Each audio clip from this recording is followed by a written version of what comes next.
मित्रांनो, सुख म्हणजे नक्की काय असतं या मालिकेच्या आजच्या भागामध्ये मल्हार गौरीला इतक्या रात्री मला वही पेन घेऊन कशासाठी बोलवलं आहेस, एवढं काय अर्जंट काम होतं माझ्याकडे असं विचारतो. तेव्हा गौरी काम अर्जंट आहे असं बोलत उद्या जयदीपचा वाढदिवस आहे असं सांगते. तर शेखरदाजी गौरीला हे सांगायचं होतं तर फोनवरती का नाही सांगितलं असं बोलतात. तर मल्हार गौरीला जयाचा उद्या वाढदिवस आहे म्हणल्यावर उद्या तुझा पण वाढदिवस आहेच की असं बोलतो आणि खुश होतो. तेव्हा गौरी पण आपल्याला सरप्राईज जयदीपलाच द्यायचं आहे, मला त्याचा वाढदिवस जोरदार साजरा करायचा आहे असं सांगते आणि मल्हारकडे यादी देऊन याच्यामधलं सगळं सामान उद्या घेऊन या असं बोलते. आणि शेखरदाजींना तुमच्यावर तर फार मोठी जबाबदारी आहे, तुम्ही जयदीपला उद्या घरी येऊ द्यायचंच नाही, जोपर्यंत माझा फोन येत नाही ना तोपर्यंत असं सांगते. त्यावर मल्हार ही कुठली मोठी जबाबदारी आहे असं बोलत शेखरदाजींना तुम्ही ही लिस्ट घ्या आणि बाजारातून सामान घेऊन या असं बोलत मी जयावरती लक्ष ठेवतो, पाहिजे तर त्याला डांबूनच ठेवतो असं म्हणतो. तेव्हा शेखरदाजी त्यांना जरासुद्धा डाऊट आला ना तर सगळ्या प्लॅनच फिसकटल असं बोलत असतात. तर मल्हार ऐकायला तयार होत नाही. तेव्हा गौरी तुम्ही दोघं काय भांडत आहे, मी तुम्हाला कामं वाटून दिली आहेत ना असं बोलते आणि मल्हारला ती यादी जपून ठेवा असं सांगते आणि मी आज जाते, नाहीतर जयदीपला संशय येईल असं म्हणून तिथून निघून जाते. तेव्हा शेखरदाची लिस्ट मल्हारकडे देतात आणि माझ्याकडे फार मोठी जबाबदारी आहे असं बोलतात.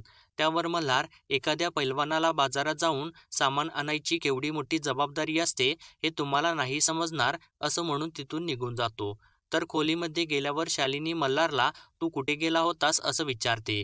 त्यावर मल्हार मी खाली शतपावली करायला गेलो होतो असं म्हणतो. त्यावर शालिनी तू एकटाच भूतासारखं शतपावली करायला गेला होतास का असं मल्हारला विचारते. त्यावर मल्हार तिथं शेखरदाजी सुद्धा होते आणि गौरी सुद्धा आली होती असं सांगतो. तर शालिनी शेखरदाजी एवढ्या रात्री कशासाठी आले होते असं विचारते. तेव्हा मल्हार त्यांचं काहीतरी कंपनीचं काम होतं गौरीकडे म्हणून आले होते असं सांगतो आणि कुर्ता काढून ठेवत असताना त्याच्या खिशामधून लिस्ट खाली पडते आणि तो तसाच झोपायसाठी येतो. तर शालिनीला ती लिस्ट पडलेली दिसलेली असते. तर मल्हार झोपल्यानंतर शालिनी ती लिस्ट हातामध्ये घेते आणि लिस्ट वाचून कोणाचा वाढदिवस आहे याचा विचार करू लागते. तर थोड्या वेळाने तिच्या लक्षात येतं की गौरी जयदीपच्या वाढदिवसाची गुपचूप तयारी करत आहे. तेव्हा आता तुझं गुपित तर फुटलं ना गौरी असं स्वतःशीच बोलू लागते आणि लिस्ट मल्हारच्या कुर्त्यामध्ये ठेवून देते. तर दुसऱ्या दिवशी सकाळी जयदीप झोपलेला असतो तेव्हा गौरी येऊन जयदीपच्या कानामध्ये पदराचे दोरे घालून जयदीपला उठवते आणि जयदीप दचकून उठल्यानंतर कसलं भारी दचकून उठलं माझं बाळ असं म्हणून हसू लागते. तेव्हा जयदीप चिडतो आणि थांब बघतोच आता तुला असं म्हणून गौरीला उठून जवळ खिचून घेतो. तेव्हा गौरी चालेल मला असं बोलत आज दिवसभर आपण असंच करूयात, तू माझ्याकडे बघत बस मी तुझ्याकडे बघत बसते असं म्हणते. त्यावर जयदीप मला पण चालेल की असं बोलतो. तर गौरी जयदीपवर ओरडते आणि कॉफी पी आणि ऑफिसला जा असं बोलते. तर जयदीप हो असे बोलत मला जायचंच आहे ऑफिसला, माझी कॉफी कुठं आहे असं विचारून थोडं गौरीपासून लांब जातो.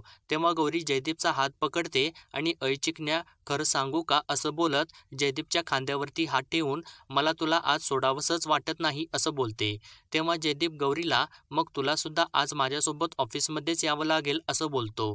तेव्हा गौरी जयदीपला तू कसला अनरोमॅन्टिक आहेस रे असं बोलत एखादा असताना तर बोलला असता चालल आपण आज फिरायला जाऊया आणि तुला ऑफिसला जायचं सुचत आहे का असं बोलते. तेव्हा जयदीप गौरीला तू कालपासून जास्तच रोमॅन्टिक होत आहेस असं विचारतो. तेव्हा गौरी काही नाही असं बोलत असं मला कधी कधी होत असतं असं बोलते. तेव्हा जयदीप गौरीला अजून जवळ खेचून घेतो आणि आज ऑफिसच कॅन्सल असं बोलतो. तेव्हा गौरी जयदीपला लांब सरकवते आणि असं कसं असं बोलत ऑफिसला तर जायलाच पाहिजे ना, काम केलंच पाहिजे ना असं बोलते. तेव्हा जयदीप रागाला येतो आणि तुझं हे काय चाललं आहे, एकदा म्हणतेस ऑफिसला जा, एकदा म्हणतेस जाऊ नकोस असं बोलतो. तेव्हा गौरी हसते आणि असं पण होत असतं मला कधी कधी असं बोलत चाललेली असते. तेव्हा जयदीप गौरीला परत खेचून घेतो आणि मला पण होत असतं असं कधी कधी असं बोलत गौरीच्या जवळ जात असतो. तेव्हा गौरी जयदीपला तुला एक सांगू का असं बोलते. तेव्हा जयदीप गौरीला दोन सांग असं बोलतो. तर गौरी जयदीपला तू अगोदर दात घास असं म्हणून त्याला ढकलून तिथून पळून जाते. तर दुसरीकडे शालिनी देवकीकडे जाऊन घरात काय चाललं आहे याची खबरबात आहे का तुला असं विचारते. तेव्हा उदय घोरत असतो. तर शालिनी देवकीला अगोदर तुझ्या नवऱ्याला उठव असं बोलते. तेव्हा देवकी उदयला उठवते. तर शालिनी मी काम करत बसते आणि तुम्ही इथे झोपा काढा असं उदयला बोलत असते. तेव्हा उदय आता काय झालं आहे असं शालिनीला विचारतो. तर शालिनी आज जयदीप आणि गौरीचा वाढदिवस आहे असं सांगते. तेव्हा देवकी मी एवढं कानात तेल घालून फिरत असते आणि मला कशी काय खबर नाही लागली असं विचारते. तेव्हा शालिनी काल हे उशिरापर्यंत खालीच होते आणि मी विचारल्यानंतर मी शतपावली करायला गेल्याचं सांगत होते आणि हे सांगत असताना त्यांनी कुर्ता काढला आणि त्याच्यातून चिठ्ठी खाली पडली आणि ती चिठ्ठी वाचल्यानंतर मला समजलं की त्यांचा आज वाढदिवस आहे असं सांगते. त्यावर उदय शालिनीला हे बरोबर आहे, शेखरदाजी आणि मल्हारभाऊ त्यांच्या खूप जवळचे आहेत आणि त्यांना हाताशी घेऊनच त्यांचं काहीतरी चाललेलं असणार असं बोलतो. तेव्हा शालिनी आपण काय त्यांच्या विश्वासाची माणसं आहे का असं बोलते. त्यावर उदय आता तुम्ही काय करणार आहे असं शालिनीला विचारतो. त्यावर शालिनी गौरीच्या प्लॅनिंगमध्ये मी आता कसा ट्विस्ट आणते ते तुम्ही बघाच असं उदयला बोलते. तर दुसरीकडे दादा माईंना आजचा दिवस खूपच चांगला जाणार आहे तुमचा, हे राशी भविष्यवाले बोलत आहेत असं सांगतात. तेव्हा माई दादांना पेपरवाले बोलत आहेत म्हटल्यावर हमखास खराबच जाणार आहे दिवस माझा असं म्हणतात. इतक्यात अम्मा चहा घेऊन येते आणि आजचा दिवस खूपच चांगला जाणार आहे असं बोलू लागते. त्यावर दादा अम्माला गौराबाईंनी काय काय तयारी करायची ठरवली आहे असं विचारतात. त्यावर अम्मा आज सगळा स्वयंपाक तिनेच करायचा ठरवला आहे असं सांगते. त्यावर माई अम्माला स्वयंपाकाचा काय मेनू ठरवला आहे तिने असं विचारतात. तेव्हा अम्मा जयदीपच्या आवडीचा बदामाचा शिरा आणि पुरणाच्या पोळ्या आहेत असं सांगते. इतका शेखरदाजी येतात आणि तरीच मी म्हणत आहे पुरणाचा वास कुठून येत आहे असं बोलतात. तर दादा शेखरदाजींना आज सकाळी सकाळी इकडे कसं काय येणं केलं असं विचारतात. तेव्हा शेखरदाजी सहजच आलो होतो असं बोलतात. तर माई अगदी सहजच आला आहे ना असं बोलत हसू लागतात. तेव्हा शेखरदाजी तुम्ही असं का बघत आहे माझ्याकडे असं त्या दोघांना विचारतात. तेव्हा माई शेखरदाजींना तुमची लबाडी तर पकडली गेली ना असं बोलतात. त्यावर शेखरदाजी म्हणजे काय असं माईंना विचारतात. तेव्हा माई जयदीप गौरीचा वाढदिवस आम्ही दोघे कसे काय विसरू असं बोलतात आणि आम्ही त्या दोघांना सरप्राईज देणार होतो, पण हे गौरी येऊन आम्हाला म्हणाली की मला जयदीपला सरप्राईज द्यायचं आहे, त्यामुळे आमचं सरप्राईज बाजूलाच राहिलं असं बोलतात. त्यावर शेखरदाजी माझ्यावर पण गौराबाईंनी लई मोठी जबाबदारी टाकली आहे, दिवसभर जयदीपरावांना कुठंतरी गुंतवून ठेवायचं आहे असं सांगत असतात. इतक्यात दादा हळू आवाजामध्ये जयदीपराव आले आहेत असं सगळ्यांना सांगतात. तेव्हा माई जगदंब जगदंब असा जप करू लागतात. तर शेखरदाजी ज्योतिबाच्या नावानं चांगभलं असं बोलून आपलं तोंड फिरवतात. तेव्हा जयदीप आश्चर्यचकित होतो आणि काय झालं मी आल्यावर सगळे गप्प का झाला असं विचारतो.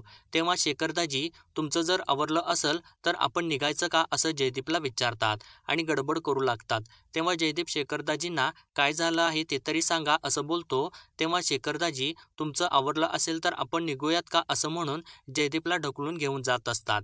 तेव्हा दादा परत एकदा थोडक्यात वाचलो आपण असं बोलतात.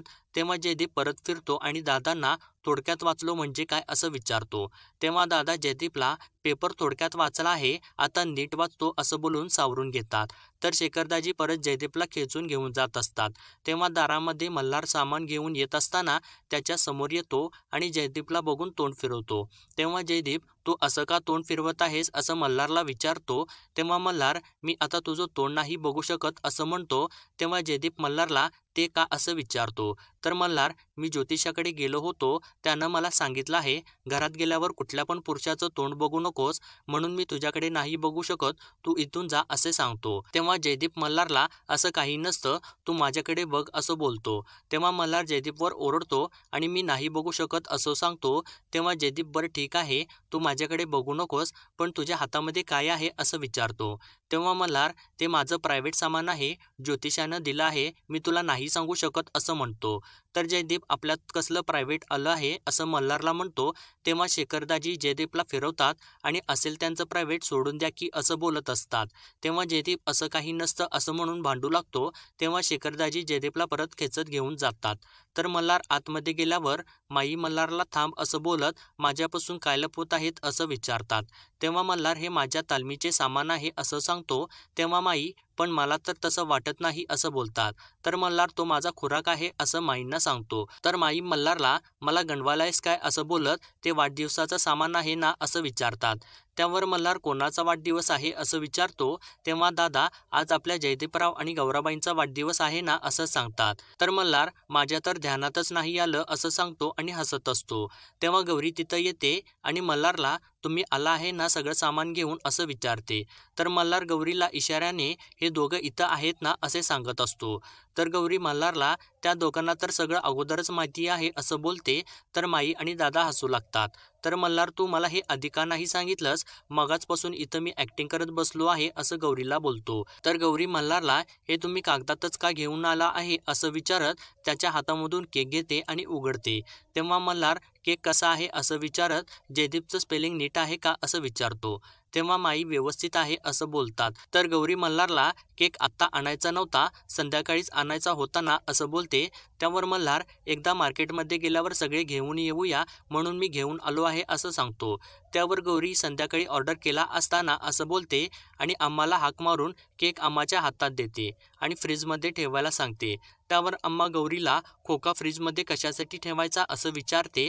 त्यावर गौरी याच्यामध्ये केक आहे तो फ्रीजमध्ये ठेव असं सांगते. तेव्हा अम्मा केक घेऊन फ्रीजमध्ये ठेवायला निघून जाते.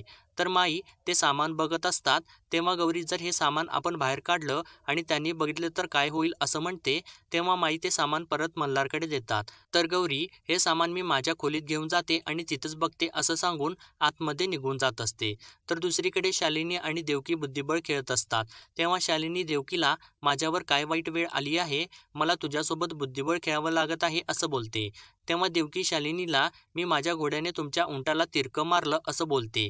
तेव्हा शालिनी तू तर निर्बुद्धच आहेस, उंट तिरका चालत असतो आणि घोडा अडीच घर चालत असतो असं देवकीला बोलते. इतक्यात गौरी तिथून सामान घेऊन चाललेली असते. तेव्हा शालिनी गौरीला अडवते आणि तू एवढ्या घाई गडबडीत कुठं चालली आहेस, पिशवीमध्ये काय आहे तुझ्या असं विचारते. तेव्हा गौरी शालिनीला कंपनीतून सॅम्पल मागवलं आहे असं सांगते. तेव्हा देवकी लोणचं मागवलं आहे का घरातलं संपलं आहे असं म्हणून गौरीकडे चाललेली असते.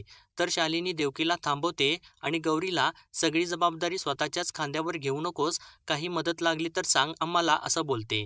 तेव्हा गौरी कसलं असं शालिनीला विचारते. तेव्हा शालिनी कंपनीच्या कामाचीच असं गौरीला बोलते. तेव्हा गौरी शालिनी आणि देवकीला कंपनी आणि घरात दोन्हीकडे पण तुम्ही लक्ष देऊ नका असं बोलते. तेव्हा शालिनीला चांगला झटका बसतो. तर मित्रांनो पुढील भागामध्ये आपण पाहणार आहोत जयदीप आणि बाकी सर्व गौरीला सरप्राईज देतात आणि जयदीप हॅपी बर्थडे गौरी असं बोलत आतमध्ये येतो. तर त्यानंतर गौरी माईंना एवढी सगळी तयारी केली आपण जयदीपला सरप्राईज देण्यासाठी, पण सगळीच वाया गेली ना असं बोलते. तर जयदीप मला तर शालिनी वहिनींचा फोन आला होता, त्या म्हणाल्या की तुझा बर्थडे सेलिब्रेट करायचा आहे असं गौरीला सांगतो. तर मित्रांनो असेच डेली अपडेट पाहण्यासाठी आपल्या चॅनलला सबस्क्राईब करा.